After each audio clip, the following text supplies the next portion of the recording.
నేను ఒక mobile phone కొన్నానండి. SIM card నా పేరు మీద ఉంది. నా సొంత డబ్బులతో రీఛార్జ్ కూడా చేసుకుంటున్నా. బ్యాలెన్స్ లేకపోతే నా అవుట్ గోయింగ్ కాల్స్ ఆపేయి. అది నీ వ్యాపార ధర్మం. కానీ ఎదుటివాడు నాకు చేసే కాల్ని పంపే మెసేజ్ని అడ్డుకోవటానికి నీకు అధికారం ఎవరిచ్చారు?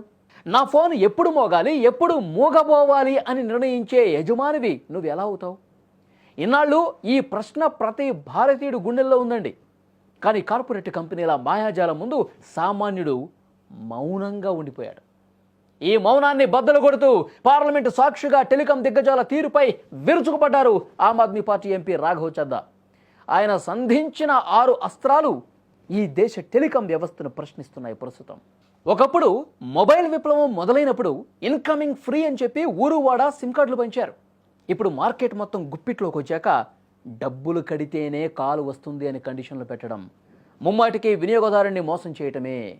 ఫోన్ స్విచ్ ఆఫ్ కాలేదు, సిమ్ బ్లాక్ కాలేదు, మరి కాల్ ఎందుకు రాదు? ఇది టెలికాం కంపెనీల డిజిటల్ పెత్తనం తప్ప మరొకటి కాదు. దేశంలో 40% మంది సామాన్యులు రోజువారీ కూలీలు ఉన్నారు. వారికి ప్రతి నెల 300 రూపాయలు పెట్టి రీఛార్జ్ చేయటం భారమే.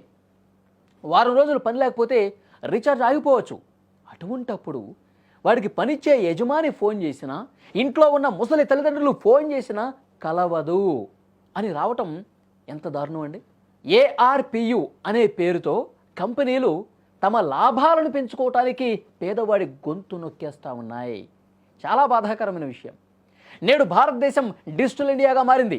రేషన్ షాప్లో వేలుముద్ర పడాలన్నా, బ్యాంకు నుంచి డబ్బులు విత్డ్రా చేయాలన్నా, ఆధార్ అప్డేట్ కావాలన్నా OTP తప్పనిసరి. ఇన్కమింగ్ సర్వీసులు నిలిపేస్తే ఆ ఫోన్కి మెసేజ్లు రావు కదా.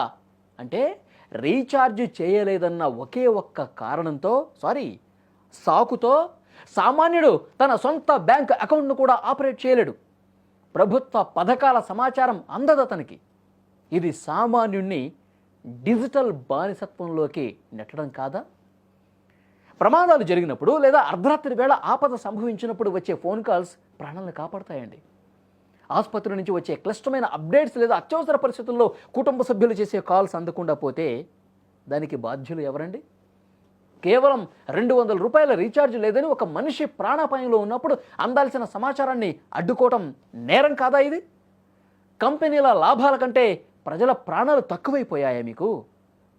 ఇది ఆమ్ ఆద్మీ పార్టీ ఎంపీ రాఘవ్ చద్దా పార్లమెంట్లో చాలా గట్టిగా నిలదీశారు.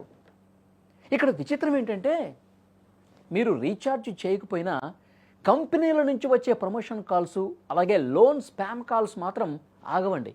అవి వస్తానే ఉంటాయి. D&D రిజిస్టర్ చేసుకున్న సామాన్యుడిని వేధించే స్పామ్ కాల్స్ విషయంలో చేతులెత్తేసే కంపెనీలు అదే వినియోగదారుడికి అవసరమైన కాల్స్ విషయంలో మాత్రం ఎంత కఠినంగా వ్యవహరిస్తున్నాయి. డబ్బులు కడితేనే మనిషి మాట్లాడాలి, కట్టకపోతే మిషన్లు మాట్లాడతాయి అనే వింత పరిస్థితి నేడు నెలకొంది అంటే అసలు మనం ఏ సమాజంలో ఉన్నాం? కేంద్ర ప్రభుత్వాలు దీంట్లో మార్పులు చేయాల్సినటువంటి అవసరం లేదా? Telecom regulatory authority of India ఈ అరాచకాన్ని చూస్తూ ఊరుకోకూడదు కదా.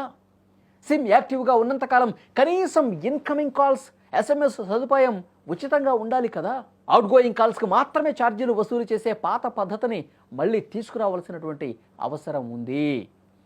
టెలికాం అనేది కేవలం లాభసాటి వ్యాపారం మాత్రమే కాదు, అది ఒక నిత్యావసర సేవ ప్రస్తుతం.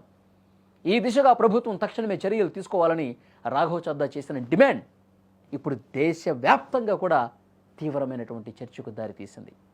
ఈ వీడియో మీద తప్పకుండా మీ అభిప్రాయాన్ని కూడా కామెంట్ బాక్స్లో తెలియజేయండి.